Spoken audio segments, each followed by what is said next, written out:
6-Minute English. From BBC Learning English. Hello, this is 6-Minute English from BBC Learning English. I'm Sam. And I'm Neil. The 20th of July 1969 was a big day in history. Do you know why, Sam? Wasn't that when Neil Armstrong first set foot on the moon? Right, but it's often forgotten that some of the most dramatic photographs taken on the Apollo space mission weren't of the moon at all. They were of Earth. It wasn't until we went to the moon that we really saw the size of Earth's oceans and named ourselves the Blue Planet. Despite most of our planet being covered by water, the ocean remains a place of unexplored mystery, of sea monsters like Moby Dick and the Kraken. In this programme, we'll be diving into the deep seas, seeing some of its strange sights and, as usual, learning some related vocabulary too. But before that, I have a question for you, Sam. You were right when you said that most of the Earth is covered by water. But do you know exactly how much of the Earth's surface is ocean? Is it A, 50%, B, 60%, or C, 70%? Well, it is called the Blue Planet, so I'll say C, 70%. OK, I'll reveal the answer later in the programme. The first thing to say about the deep ocean is that the rules of life down there are very different from the rules on land. Sunlight cannot reach the very bottom of the ocean, a place between 2 and 3 kilometres down known as the deep abyss. So it is totally dark and extremely cold, and the weight of water creates massive amounts of pressure. This extreme environment is stranger than fiction and home to things which seem to be from another planet. Things like hydrothermal vents, volcanic hot springs which break through the ocean floor. Oceanographer Alex Rogers joined an expedition which discovered a hydrothermal vent in the ocean near Antarctica. He told his story to BBC World Service programme Discovery. Well, the first problem is actually finding them because they cover a very small area, so it's literally like trying to find a needle in a haystack. But when you do come across them, I mean, the deep ocean is food limited, so life is quite thin on the ground. And then suddenly your camera just stumbles into this area where there is just abundant life all over the seafloor and around these vents. Alex says that finding these small thermal vents at the bottom of the ocean is like finding a needle in a haystack, an idiom meaning almost impossible to find because the area you have to search is so large. Because there's no sunlight on the ocean floor, it's hard for plants and creatures to survive, so forms of life are thin on the ground. There are only a few of them. Alex cannot find anything to film with his camera until suddenly he nears the vent and sees plants and animals everywhere. Here there is more than enough, or abundant life. To picture a hydrothermal vent, imagine an underwater volcano.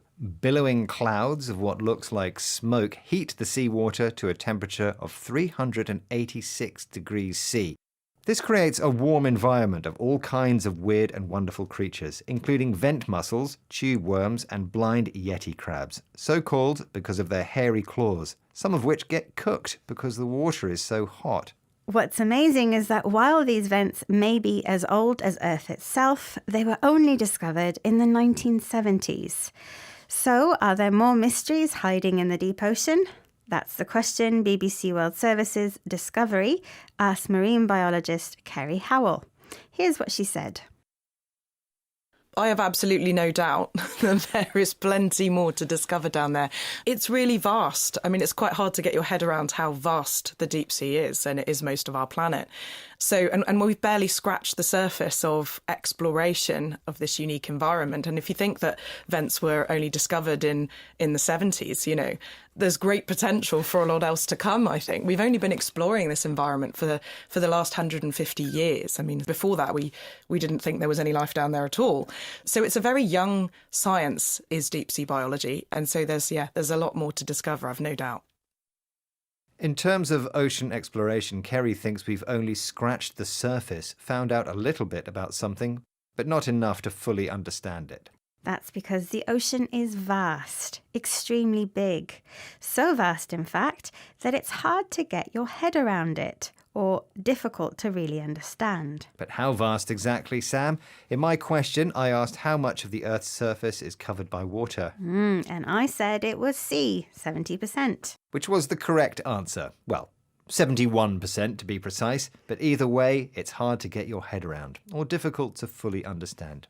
Okay, we'd better recap the other vocabulary too, starting with the idiom finding a needle in a haystack, meaning that something is almost impossible to find because you have to search so widely for it. If something is thin on the ground, there is very little of it, but if it's abundant, there's plenty or more than enough.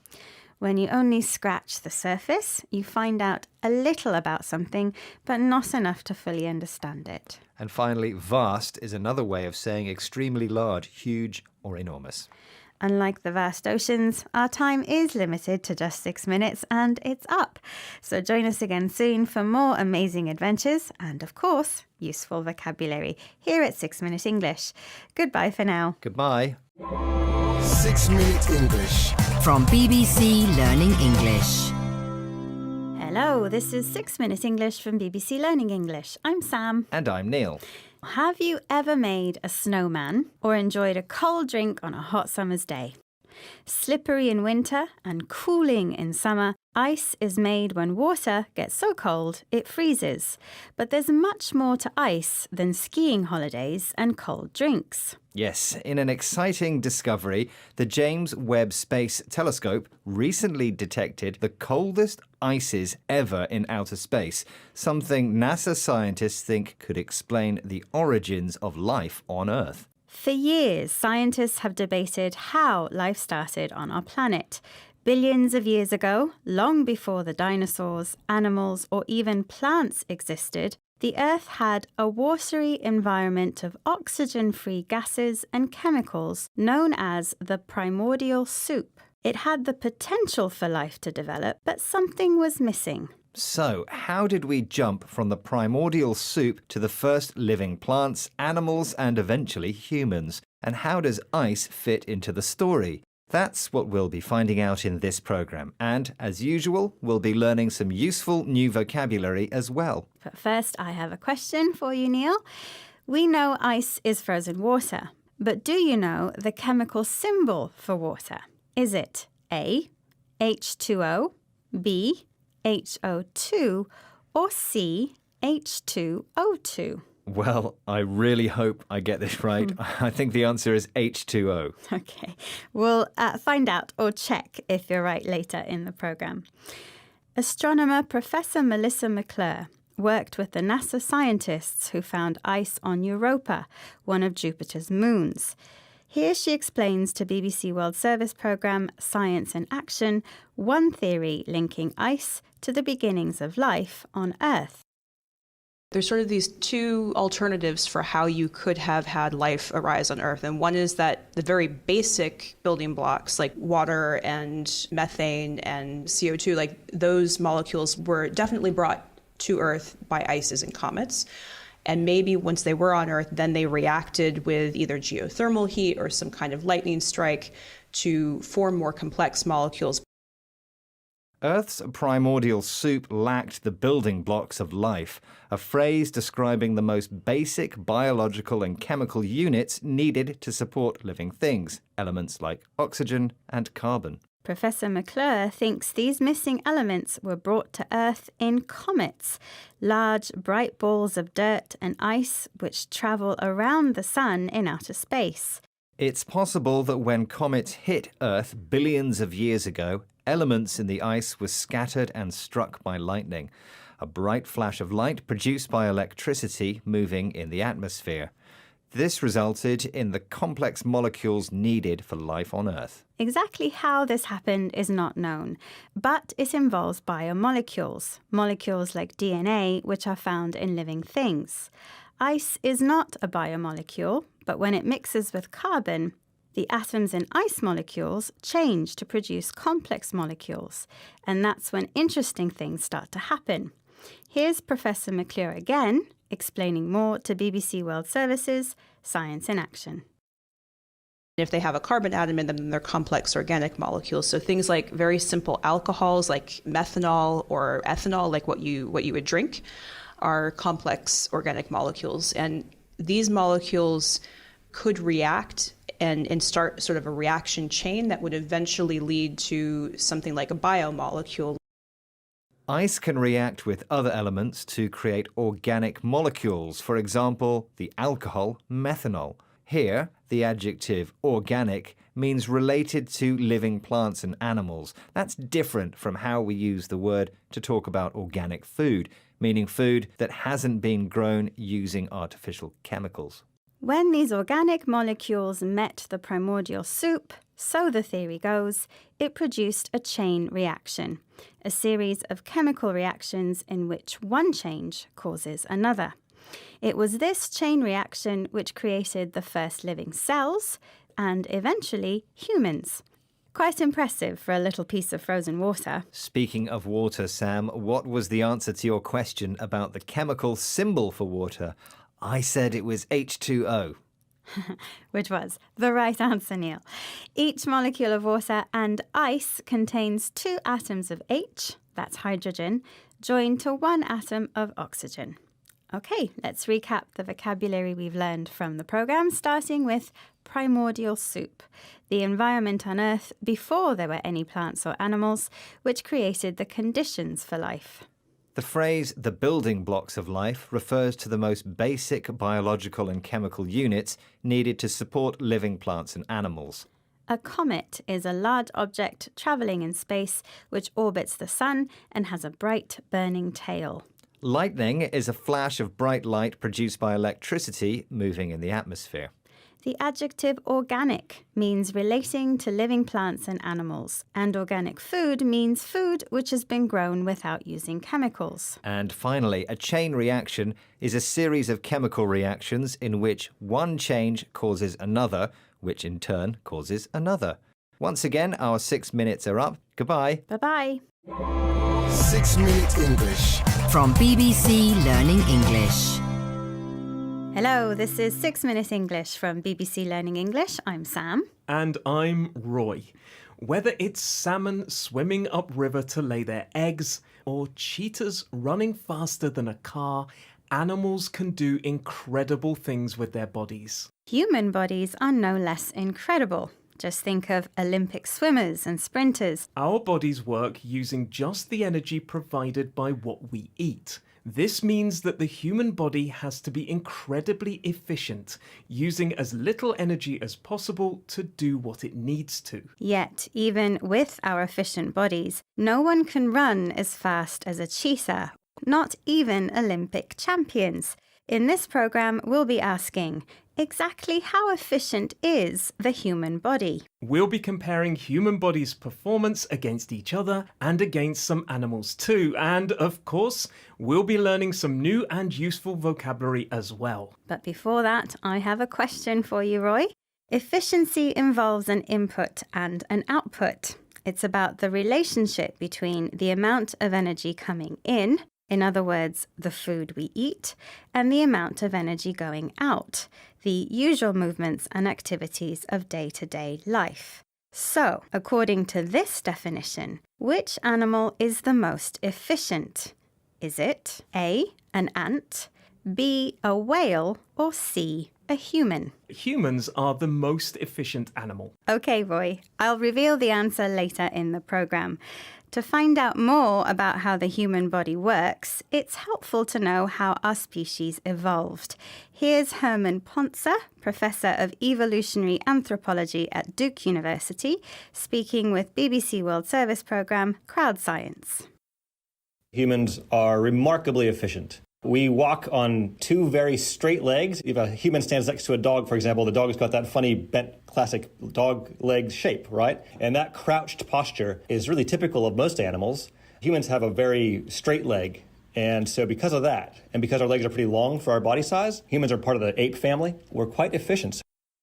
Humans are apes and evolved from the same origin as gorillas and chimpanzees. One big difference, however, is that humans walk upright on straight legs, whereas most animals are crouched, bent over at the knee and leaning forwards to the ground. This crouched posture is not an efficient way to move. Other animals, like dogs, have flat backs and move on 4 bent legs called dog legs, something bent in the shape of a dog's leg. The word dog leg can also mean a sharp bend in a road or path. So, the design of the human body makes it efficient compared to some other animals. But how do humans compare with each other? How do Kenyan athletes break long-distance running records while many of us struggle to run for the bus? The main reason, according to Loughborough University physiologist Rona Pierce, is training. But there may be other factors too, as she explained to BBC World Service's Crowd Science.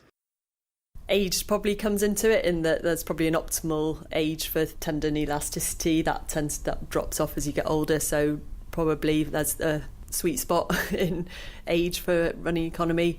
So in terms of weight, it depends what your weight is made up of. So if you've got more muscle mass, that's going to help you, whereas if it's more fat, then you've got to carry it. Efficient running depends on having flexible muscles and tendons, and this flexibility drops off or decreases as we get older.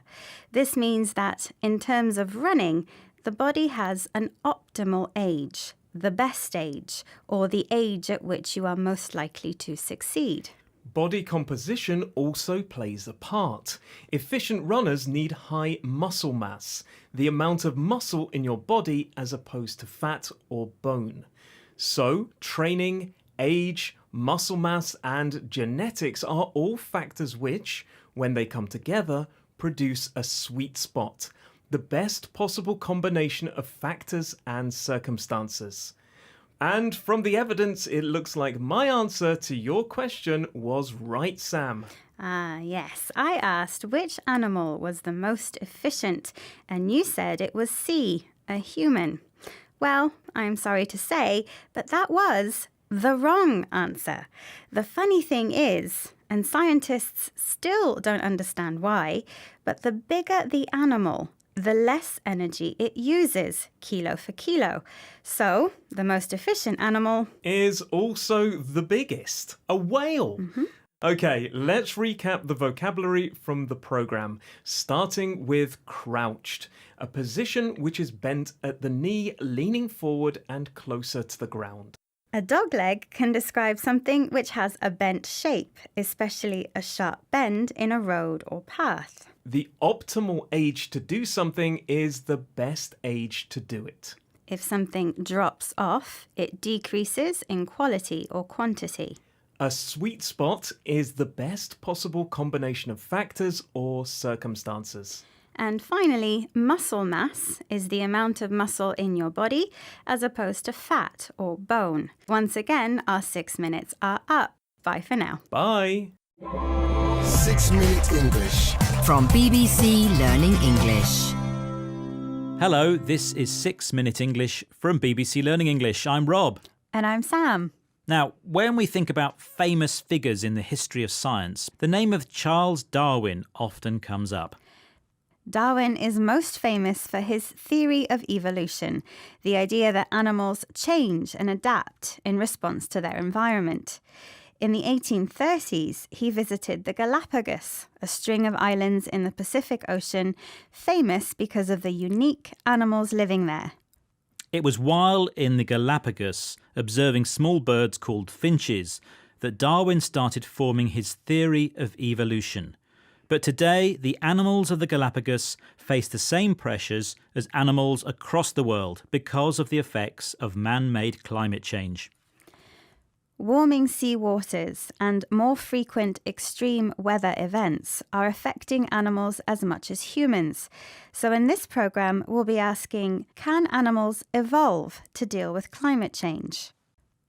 But first, I have a question for you, Sam, and it's about Charles Darwin's trip to the Galapagos. In 1831, Darwin set sail around the world collecting samples of flora and fauna, the plants and animals of the places he visited. But what was the name of the ship he sailed in? Was it A, HMS Beagle, B, HMS Victory, or C, SS Great Britain? Maybe it was B, HMS Victory? Are you sure? Nope. Okay, well, I'll reveal the correct answer later in the programme. Now, it may have been the Galapagos finches that started Charles Darwin thinking about how animals adapt to their environment, but as naturalist Kyoko Gotanda explained to BBC World Service programme The Climate Question, Darwin's first impression of the small birds wasn't very good. When Darwin got to the Galapagos Islands, he actually wasn't that interested in the finches. They were kind of a drab color and they didn't have a very interesting song. He sampled, though, the finches from different islands. And so when he got back to England and he was looking at all the variation in beak shape and size and body size and shape, and he was recalling how certain finches were found on certain islands but not on other islands. In contrast to more colourful birds like Galapagos parrots, the finches, Darwin observed, were drab, dull and boring looking with little colour. Instead, what Darwin noticed were variations in the finch's beak, the hard pointed part of a bird's mouth. Finches born with a beak that could help them get more food were more likely to survive and have babies. Over time, as the birds passed on their successful genes, they adapted to fit in with their environment, what we know as evolution. So, if animals can evolve to survive their environment, can they also evolve to cope with the impact humans are having on the climate? Well, there's already some evidence to show they can. Studies on birds in the Brazilian Amazon and red deer on the Isle of Rum in Scotland show warmer temperatures have caused animals to evolve smaller bodies. It's easier to keep cool when you're small. American conservationist Thor Hansen records and measures Anole lizards in the Caribbean. He wants to see how the effects of man-made climate change, in this case hurricanes, is affecting the lizards. Listen to what Thor found out as he speaks with presenters of BBC World Service's The Climate Question. But what you can see is that large toe pads and strong front legs give some lizards a tighter grip. When they do start to let go and their body starts flapping in the air like a flag, smaller back legs reduce the drag and allow them to cling on and survive the hurricane. So the survivors were those lizards with those characteristics, and they passed those traits along to their offspring. Thor's lizards develop stronger front legs and smaller back legs, allowing them to cling on, hold on to something tightly when hurricanes pass through. It's this trait, a genetically determined characteristic, that allows the lizards to survive and is passed on to their babies. Thor checked other areas of the Caribbean where hurricanes were frequent and found the same traits in lizards there. Proof of evolution in action. But whereas we often think of evolution happening over hundreds, even thousands of years, the changes in the Caribbean lizards happened in around 40 years, something that would have surprised Charles Darwin. Which reminds me of your question, Rob. Ah, yes, I asked you the name of the ship Darwin sailed around the world in. Darwin's ship was called the HMS Beagle, and appropriately enough, it was named after an animal. A beagle is a type of dog. OK, let's recap the vocabulary from this programme about evolution, the way living things adapt to their environment and pass these adaptations on to their children. Flora and fauna is another way of saying the plants and animals of a place. Drab means dull and colourless in appearance. A bird's beak is the hard, pointed part of its mouth. To cling on means to hold on very tightly. And finally, a trait is a genetically determined characteristic. Once again, our 6 minutes are up. Join us again soon for more interesting topics and useful vocabulary here at 6 Minute English. Goodbye for now. Bye. 6 Minute English. From BBC Learning English. Hello, this is 6 Minute English from BBC Learning English. I'm Neil. And I'm Sam. Over the past 18 months, we've heard a lot about the human immune system, the cells in our bodies that fight diseases like coronavirus. We know that in humans, the bloodstream carries immune cells around our body. But what about trees and plants? They don't have blood, so how do they protect themselves? That's a good question, Sam. And the answer involves memory. Us humans store memories in our brain, but our body also remembers things, including stressful situations from the past, which it stores in our genes. The information gets passed on to our children genetically.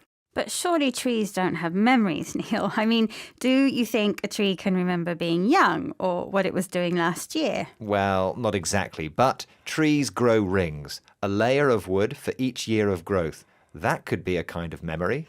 In this program, we'll be asking whether trees can remember, and if so, does it make them stronger and better able to fight disease? But before that, I have a question for you, Sam. As I said, trees grow a new ring every year, and by counting them, we can estimate their age. One of Earth's longest living trees is the great bristlecone pine, found on the west coast of America. But how long can these trees live? Is it A, over 1,000 years, B, over 3,000 years, or C, over 5,000 years? Wow, it'd be a job to count the rings on those trees. I'll say B, over 3,000 years. Okay, Sam, we'll reveal the correct answer later. Unlike us, trees don't have blood and bones to protect them from outside attacks. So how exactly does a tree's immune system work? That's what BBC World Service programme Crowd Science asked bioscientist Jurien Ton. Here's what he said. Plants in particular need to have a very efficient immune system for two important reasons. Firstly, they sit at the bottom of the food chain, so there are a lot of opportunistic organisms out there, including insect herbivores and microbial pathogens. We want to tap into that biochemical energy that is stored in plants. The other reason is plants are rooted to the ground. They cannot escape from the stressful conditions in their environment. It's hard for trees to protect themselves. Unlike animals, they can't run away, and they're at the bottom of the food chain. The plants and animals linked in a chain of eating weaker things and then being eaten by stronger ones. Rabbits eat grass and in turn are eaten by foxes. Right. If you're at the bottom of the food chain, everything wants to eat you, including opportunistic animals. If something is opportunistic, it takes advantage of a situation to gain some benefit for itself. Tree leaves are opportunities for hungry insects and caterpillars to eat. So trees need immunity because they're under attack, either from disease or from living things wanting to eat them. But what about memory, Sam? If trees can remember stress, types of insects that eat it, for example, they might be better prepared in future. For me, stress is a work deadline or moving house, but for trees it's more basic, something like not getting enough water. Dr. Estrella Luna Diez believes trees record stress in their rings. A small ring, showing that the tree didn't grow much that year, indicates some outside stress. She explained more to BBC World Service programme Crowd Science. Our hypothesis would be that depending on the level of that stress, so if it was a really long-lasting drought of a few years, then maybe the tree can remember it for a long time because it needs to adapt to that hostile environment. Now, maybe the hypothesis would be the other way around. Like if maybe it was a very dry July, for instance, maybe the tree is not even that bothered. And then it forgets within 1 year because that memory of stress is going to be holding it back on its growth, for instance. Dr. Luna Diez has a hypothesis, an idea that explains how or why something happens, which has yet to be tested to see if it's correct. Her hypothesis is that trees remember stressful outside events, something like a drought, a long period of time with little or no rain. For a tree which has lived for hundreds of years, it might be useful to remember that 1947 was a very dry summer. On the other hand, maybe that stressful year is best forgotten. Maybe the tree is not bothered, not worried or concerned because it's not important to it. So trees do have memories, but they don't let it get them stressed. Maybe that's the secret to a long life. But what's the answer to your question, Neil? Ah, yes. I asked you how long Earth's oldest trees, great bristlecone pines can live? I said B, over 3,000 years. Was I right? You were wrong, I'm afraid, Sam. They live even longer, over 5,000 years, in fact, all the way back to the Bronze Age. What memories those trees must have. If only they could speak. Right, let's recap the vocabulary we've learned, starting with immune system, the body's way of fighting infection and disease. A food chain describes how plants and animals get eaten and eat each other. Opportunistic people take advantage of a situation to get some benefit for themselves. A hypothesis is an idea to explain how or why something happens that hasn't been tested to see if it's correct. A drought is a long period of time with little or no rain. And finally, if you're not bothered about something, you're not worried because it's not important to you. Our 6 minutes are over. Bye for now. Bye. 6 Minute English. From BBC Learning English.